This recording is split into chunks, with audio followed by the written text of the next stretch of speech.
Prova de vida de beneficiários do INSS deixa de ser presencial e terá maior fiscalização. E você vai ver também. Toneladas de concreto são usadas para conter o avanço da cratera em obra do metrô de São Paulo.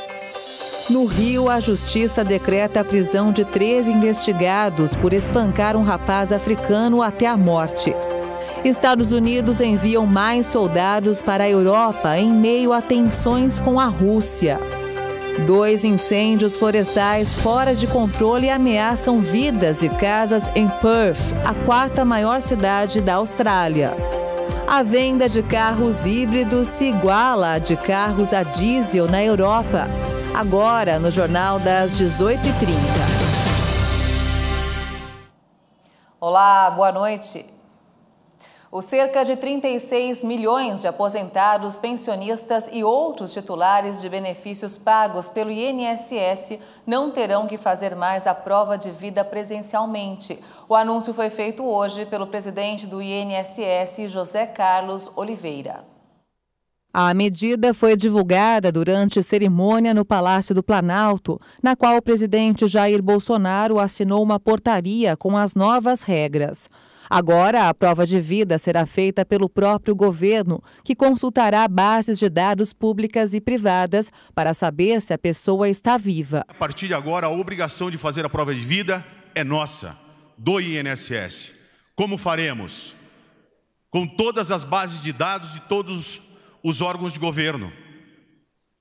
Se o cidadão renovou um passaporte, se o cidadão tirou uma carteira de identidade ou renovou uma carteira de identidade, se o cidadão votou e de 2 em 2 anos ele vota, se o cidadão fez uma transferência de imóvel, se o cidadão fez uma transferência de veículo, se o cidadão fez uma operação, inclusive na iniciativa privada, nós vamos aceitar isso como prova de vida. Nós faremos a busca dessas bases, tanto dos governos federais, estaduais e municipais, e também de entidades privadas. O presidente do INSS explicou sobre o procedimento que tem o objetivo de evitar fraudes no pagamento de benefícios. Para viabilizar a mudança entre as bases de dados que serão consultadas, estão a da renovação da carteira de identidade, do passaporte e a do Tribunal Superior Eleitoral para o registro de votação. Caso nós não encontrarmos um movimento do cidadão em nenhuma dessas bases, mesmo assim, o cidadão não vai precisar sair de casa para fazer a prova de vida. O INSS proverá meios com parcerias que fará para que o servidor, para que o correio, para que essa entidade parceira vá à residência e faça a captura biométrica na porta do segurado. A nova regra entrará em vigor depois de publicada no Diário Oficial da União. O INSS tem até o dia 31 de dezembro para implementar as mudanças necessárias. O governo confirmou que até essa data, o bloqueio de pagamento por falta da comprovação de vida fica suspenso. Mais de 1.000 viagens de caminhões de concreto devem ser utilizadas nos trabalhos de concretagem da cratera que se abriu na Marginal Tietê, na zona norte de São Paulo.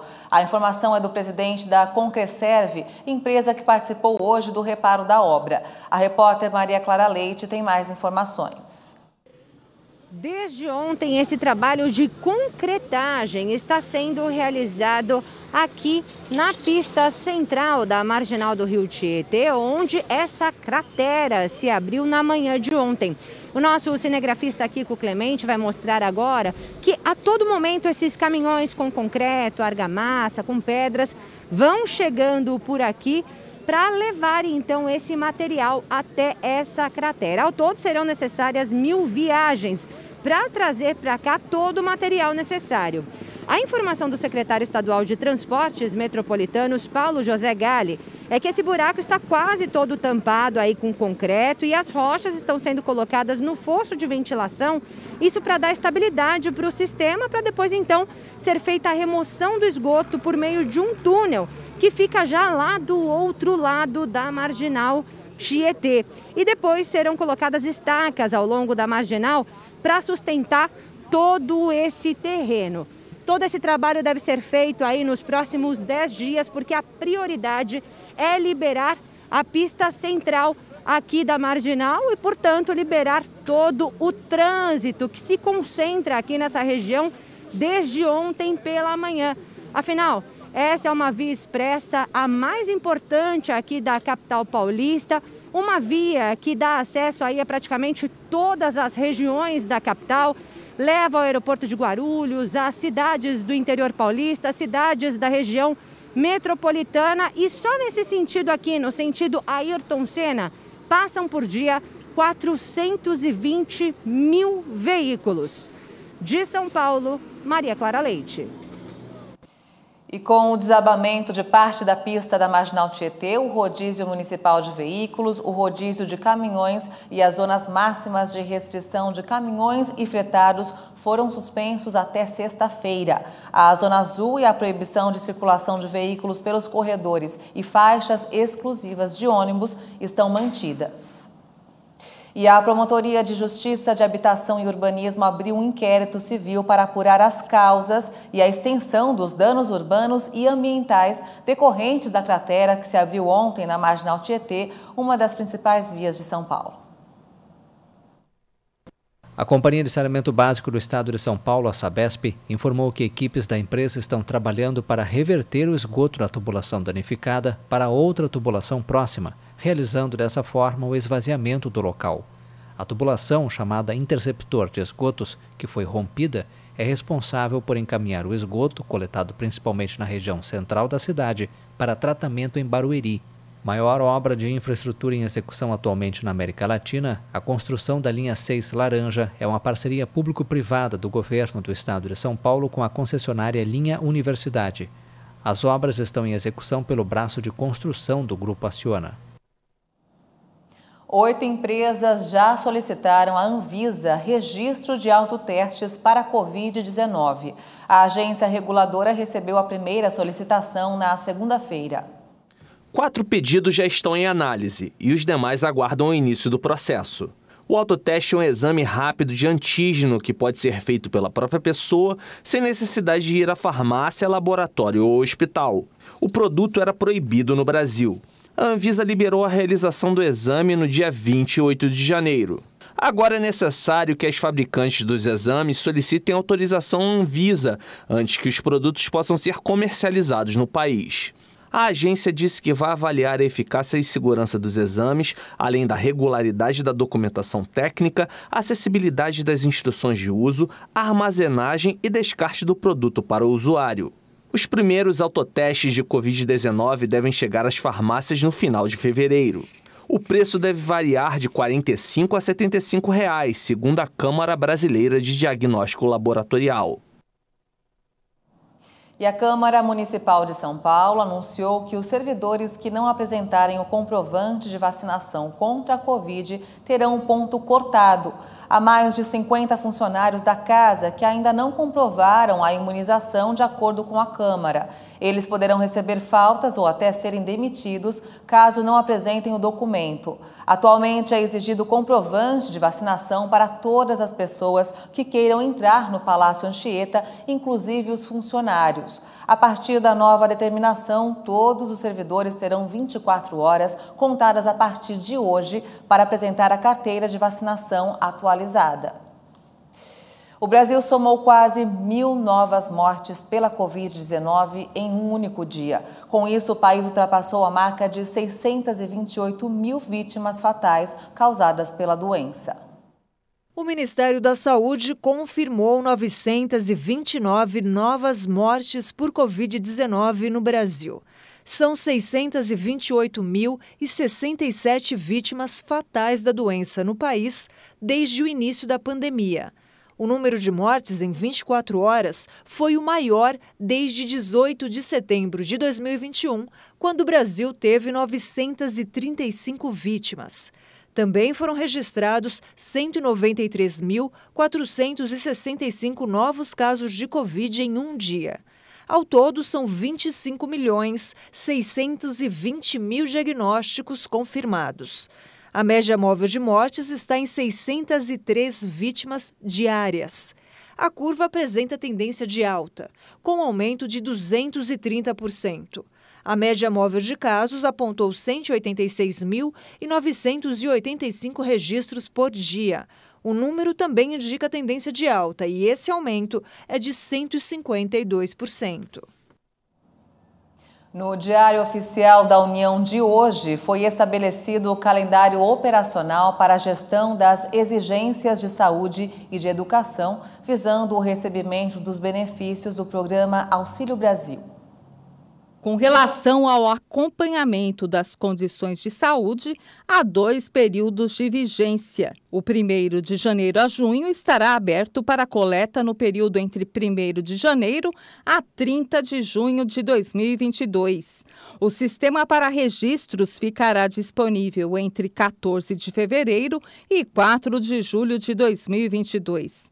O 2º período de vigência estará aberto para coleta entre 1º de julho e 31 de dezembro de 2022. Os registros no sistema deverão ser feitos entre 8 de agosto de 2022 e 2 de janeiro de 2023. No quesito educação, estão previstos 5 períodos de acompanhamento entre março e novembro. O primeiro terá início em 14 de março, com a abertura do sistema para impressão dos formulários. O registro no sistema relativo a este primeiro período deverá ser feito entre os dias 1º e 27 de abril de 2022. O Ministério da Cidadania alerta que as datas apresentadas na instrução normativa poderão sofrer alterações em decorrência da situação de pandemia provocada pela Covid-19. A pasta alerta o beneficiário para acompanhar eventuais atualizações dos calendários. E você vai ver ainda nesta edição, Estados Unidos enviam mais soldados para a Europa em meio a tensões com a Rússia. E ainda a venda de carros híbridos se iguala a de carros a diesel na Europa. Os detalhes você confere em instantes. Até já!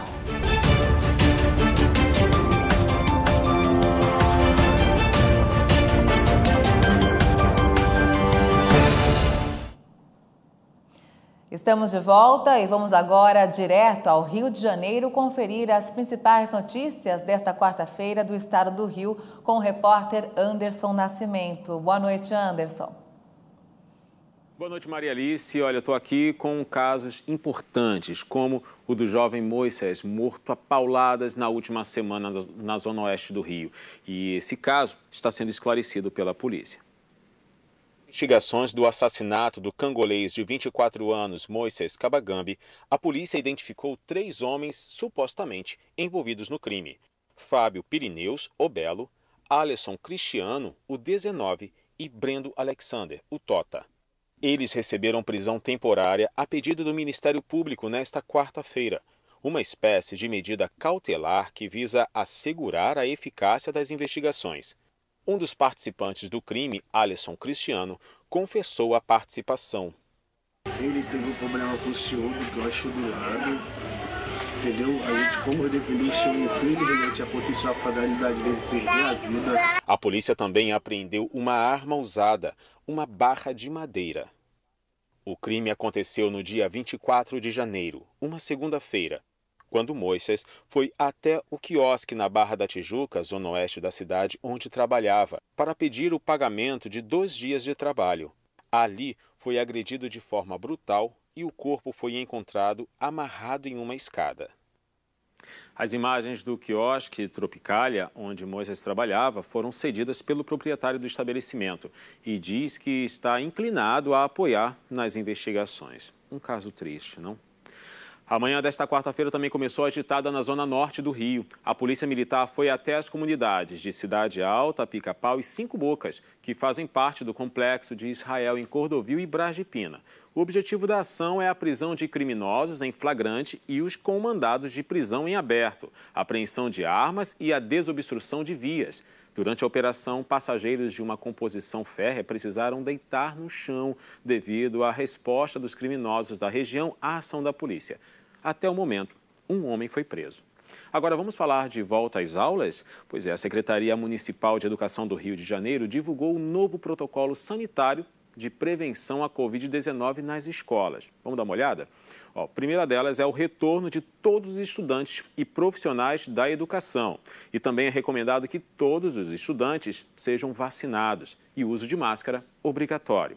Os estudantes e profissionais que apresentarem sintomas deverão ser testados. Em caso de teste positivo, manter isolamento por 7 dias. E se for negativo, mas com os sintomas, o isolamento é por 5 dias. E a partir de agora, se um dos alunos de uma classe testar positivo para a Covid-19, não será mais necessário isolar a turma inteira. Essas são as informações aqui do Rio de Janeiro. Amanhã eu volto com mais notícias. É com você, Maria Alice. Muito obrigada, Anderson Nascimento, pelas informações. Uma boa noite para você. A produção industrial voltou a crescer em dezembro e fechou 2021 com expansão de quase 4%. O resultado permitiu ao setor interromper 2 anos seguidos de perdas. A produção industrial brasileira cresceu em dezembro 2,9% na comparação com novembro. Segundo o IBGE, essa foi a primeira taxa positiva desde maio. Com isso, o setor conseguiu fechar 2021 com um avanço de 3,9% depois de 2 anos seguidos de perdas. Em 2021, houve um ganho acumulado de 13% no primeiro semestre e depois o setor industrial mostrou redução de fôlego. Apesar do resultado positivo em dezembro, o setor ainda se encontra 0,9% abaixo do patamar pré-pandemia de fevereiro de 2020. Na passagem de novembro para dezembro, 20 dos 26 ramos pesquisados mostraram crescimento na produção. Os destaques foram na produção de veículos e produtos alimentícios. Por outro lado, entre as 5 atividades em queda, a de produtos farmacêuticos foi responsável pelo principal impacto negativo em dezembro de 2021. No acumulado do ano, a indústria teve resultados positivos em 3 das 4 grandes categorias econômicas e em 18 das 26 atividades investigadas pela pesquisa, com destaque para veículos automotores, reboques e carrocerias, máquinas e equipamentos e metalurgia. E vamos agora ao mercado financeiro. O dólar fechou estável nesta quarta-feira, ainda nas mínimas em 4 meses e meio, conforme a moeda aprofundou a queda no exterior e o mercado aqui aguardava a decisão de juros do Banco Central. A moeda norte-americana encerrou o dia cotada a R$ 5,275 na venda. Destrutivo na busca de soluções diplomáticas. Os Estados Unidos anunciaram hoje o envio de 3.000 soldados adicionais ao leste europeu. A Rússia denunciou o fortalecimento da presença militar dos Estados Unidos no leste europeu. Moscou qualificou a decisão de um passo destrutivo na busca de soluções diplomáticas para as tensões na região, marcada pelo temor de uma invasão russa da Ucrânia. O anúncio do envio de 3.000 soldados americanos para a região é uma decisão injustificada que aumentará a tensão e vai reduzir o espaço para as decisões políticas, disse o vice-chanceler russo Alexander Grushko, citado pela agência russa Interfax.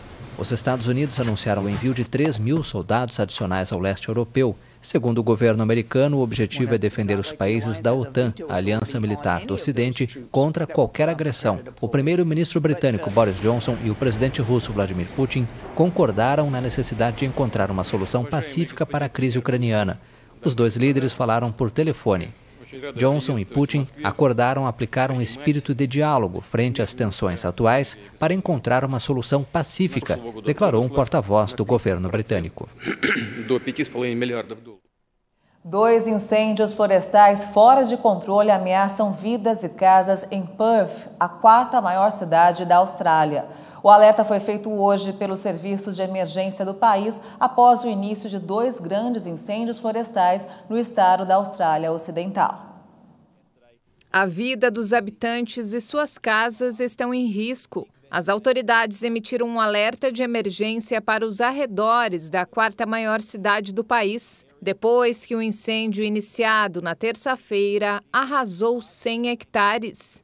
Há o temor que o fogo possa alcançar zonas residenciais, devido aos fortes ventos que pressionam as linhas de contenção. A Austrália enfrenta uma onda de calor que pode chegar a 40 graus até sábado. Enquanto isso, um segundo incêndio florestal no sudoeste do estado foi contido, mas não controlado. Os moradores levados para a cidade de Kirup, cerca de 220 quilômetros ao sul de Perth, foram advertidos para não retornarem para suas propriedades, pois as condições continuam muito perigosas. Comentários sobre o Holocausto feitos pela atriz Whoopi Goldberg vem gerando polêmica. Em resposta, o canal ABC decidiu suspendê-la da apresentação de um programa por 2 semanas. A atriz Whoopi Goldberg foi suspensa por 2 semanas do programa que apresenta no canal ABC, depois de ser criticada por dizer que o genocídio nazista de 6 milhões de judeus não foi uma questão de raça. A apresentadora do programa The View pediu desculpas, mas a presidente da ABC News, Kim Godwin, afirmou que não era suficiente. Em um comunicado publicado no Twitter, ela detalhou a suspensão por causa dos comentários equivocados e ofensivos feitos pela atriz. A vencedora do Oscar de atriz coadjuvante por Ghost afirmou em uma edição do programa que o Holocausto envolveu 2 grupos de pessoas brancas. Ela afirmou que não é uma questão de raça, e sim da desumanidade do homem com o homem. Ao se desculpar no Twitter, ela afirmou que deveria ter dito que são os 2. Após os comentários, críticos responderam que a raça foi determinante para o genocídio, já que os nazistas acreditavam que eram uma raça superior. A Europa registrou em 2021, pela primeira vez, a venda de um número igual de automóveis híbridos novos e carros a diesel, enquanto os veículos 100% elétricos continuaram sua progressão, mas de forma menos intensa que em 2020. Em um mercado em desaceleração que retornou ao nível da década de 1990, as vendas de veículos eletrificados, que inclui híbridos plug-in e elétricos, superaram os veículos a gasolina no 4º trimestre. Diante da escassez de chips eletrônicos, as montadoras priorizaram os modelos mais lucrativos, como os eletrificados. Embora esse tipo de veículo também tenha sido afetado pela falta de semicondutores e não conseguiu repetir o grande crescimento de 2020. No conjunto de 2021, na União Europeia, as vendas de híbridos não recarregáveis cresceram 60,5% em ritmo anual, com 1.900.000 vendas, o que representa 19,6% do mercado. Em um comunicado, a Associação Europeia de Fabricantes de Automóveis indicou que esta é a mesma participação dos carros a diesel simples, afetados pelo escândalo do Dieselgate e por fortes sanções, como uma queda de 1/3 nas vendas no continente. As vendas de híbridos plug-in equipados com motor de combustão e com um pequeno motor elétrico também aumentaram mais de 70%. Diante dos planos da Comissão Europeia de proibir a venda de veículos com motor de combustão interna até 2035, a maioria das montadoras reforçou a oferta e as vendas de veículos elétricos e híbridos. E o Jornal das 18h30 termina aqui. Você acompanha outras informações durante a nossa programação. E se quiser rever as reportagens desta edição, é só acompanhar o canal Hit Notícias no YouTube. Obrigada pela sua companhia, uma boa noite para você e até amanhã. Tchau!